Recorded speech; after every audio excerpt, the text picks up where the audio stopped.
आता hi hello, मी सोनाली. माझ्या नवीन vlog मध्ये तुमचं स्वागत आहे. तर आज आपली रेसिपी आहे की कडकणे म्हणजे आज जे आपल्या नवे माळायला लागणार आहेत ते कडकणे. तर त्याच्यासाठी आपण इथे घेतलेला आहे 1-1.5 वाटी रवा आणि 1.5 वाटी मैदा घेतलेला आहे. आणि त्याच्यामध्ये आता आपण मिक्स करणार आहोत हे गरम करून घेतलेलं एकदम कडक कासं तेल आहे. कडक तेल याच्यामध्ये घालायचं आहे आपल्याला. आता व्यवस्थित असं मिक्स करून घ्यायचंय, सगळं लावून घ्यायचंय ह्याला. म्हणजे जे मैद्याचं पीठ आहे आणि जो रवा आहे त्याला असं व्यवस्थित मिक्स करून घ्यायचंय. आणि त्याच्यानंतर हे जे काय आपलं वाटीमध्ये गोड दूध तयार केलेलं आहे आपण, ते साखरेचं दूध आपण ह्याच्यामध्ये ओतून द्यायचंय आणि पीठ मळून घेणार आहोत आपण. आता आपण हे जे गोड दूध आहे त्याच्यामध्ये असं ज्या प्रमाणात लागेल त्या प्रमाणात असं व्यवस्थित मिक्स करून घ्यायचंय. जे काय गोड दूध आपण बनवून घेतलेलं आहे त्या गोड दूध आपण ह्याच्यात असं प्रमाणात मिक्स करायचंय व्यवस्थित, जसं लागेल त्या प्रमाणात, आणि मळून घ्यायचंय.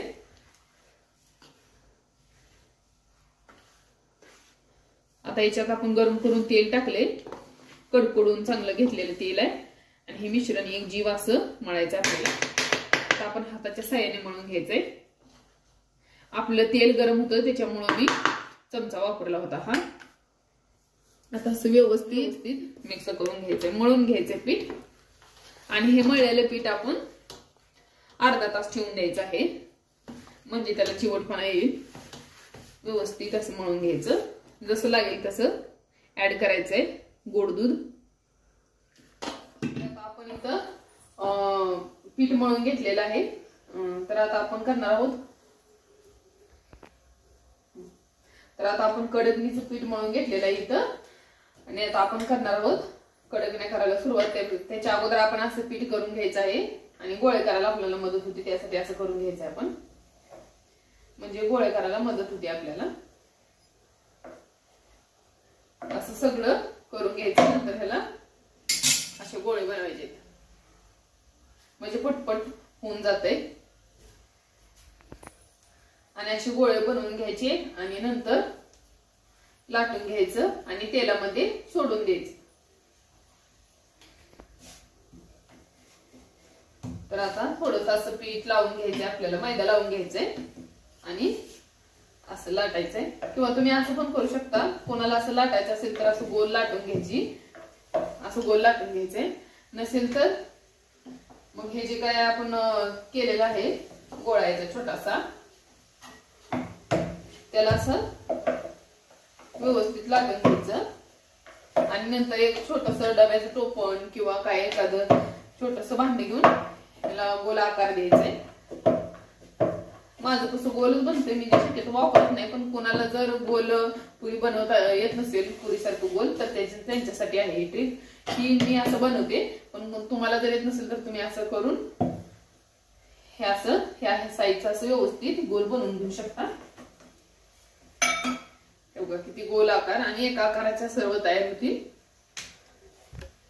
तर लाटताना असं थोडस प्रेस करून लाटायचं आपल्याला, जेणेकरून मैद्याचं पीठ जे आहे, म्हणजे जे पिठी आहे, हे जे पीठ आहे ते असं थोडस ही होऊन जाईल. ते आकसते नंतर मी थोडस, त्याच्यासाठी थोडस अगोदर मोठं बनवून घ्यायचं. नंतर ह्याला असा छाप मारायचा आहे आणि एका आकारचं बनवून घ्यायचं आपल्याला. असं सर्व असा पुऱ्या आपण एका ह्याच्या बनवून घ्यायच्या आहेत कडकणी. आणि असं लाटून घ्यायचंय आणि त्याच्यावर असं छाप मारून घ्यायचंय आणि सर्व एका आकाराच्या आपल्या कडकण्या तयार होतात. आता हे सगळं मी अगोदर लाटून घेते आणि नंतर ना आपण तेलात सोडूया झाकून. आणि नंतर जर तुम्हाला ते बनवायला जर वेळ लागतोय असं वाटत असेल तर तुमच्यासाठी मी आता तुम्हाला हे सांगते की जर तुम्हाला असं बनवायला वेळ लागतोय तर तुम्ही हे बघा डायरेक्ट अशी मोठी बनवून घ्यायची आपल्याला चपाती सारखं. आणि नंतर अशा पद्धतीने प्रेस करून घ्यायचंय, म्हणजे एकाच वेळेस आपल्या 4-5 पुऱ्या बनवून रेडी होतील. हे बघा असं. आणि आपला वेळ वाचेल याच्यासाठी ही ट्रिक आहे. झटकीपट बनवून जातील तुमच्या सगळे कडकण्या. पटापट, त्याच्यासाठी ही ट्रिक वापरली मी. हे बघा असे एका लेवलच्या एका साईजच्या आणि एकदम अशा पातळ असे झालेले आहेत आपली कडकणी. आता हे आपण तेलात तळून घ्यायचंय.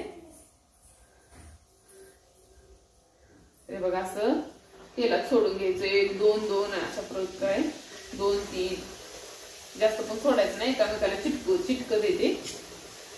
असं तळून घ्यायचं.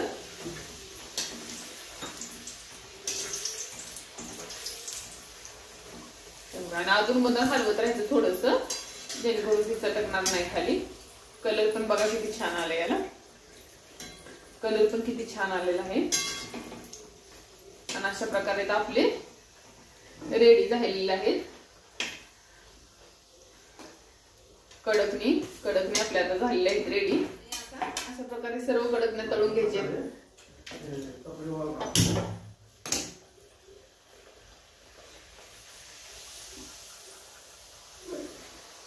आणि आपल्या आता रेडी झालेल्या आहेत सगळ्या तळून.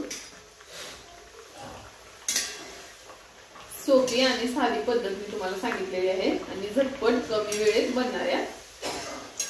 तर चला बाय, भेटूया उद्याच्या माझ्या नवीन रेसिपी मध्ये. थँक्यू.